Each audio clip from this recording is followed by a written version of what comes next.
If the Play Store shows the message, "This app is not available in your country," there's no need to worry. This message usually appears when the app developer has chosen to release their app only in certain regions. In this video, I'll show you the safe and official steps you can try to fix the issue. Start by making sure your Google Play Store is updated to the latest version. Sometimes older versions of the Play Store do not correctly show the availability of apps. Next, check your Google account settings. Make sure your home address and region information are updated and accurate.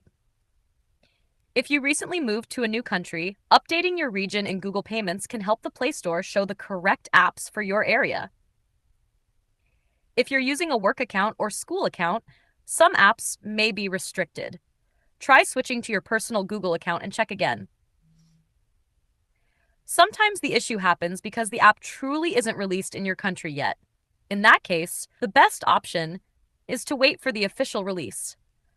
Developers usually expand availability over time, so the app may become accessible in the future. If the app is important to you, visit the developer's official website or social media pages. Many developers share updates about when their apps will launch in new countries. You can also contact the developer directly through the Play Store and ask about future availability.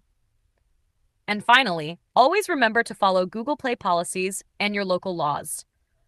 Avoid using unsafe methods or third-party tools as they can harm your device or violate Google's terms of service. And that's it.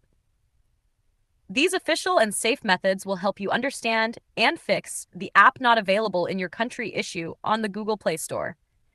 If this helped you, make sure to like the video, subscribe to the channel, and stay tuned for more helpful tutorials.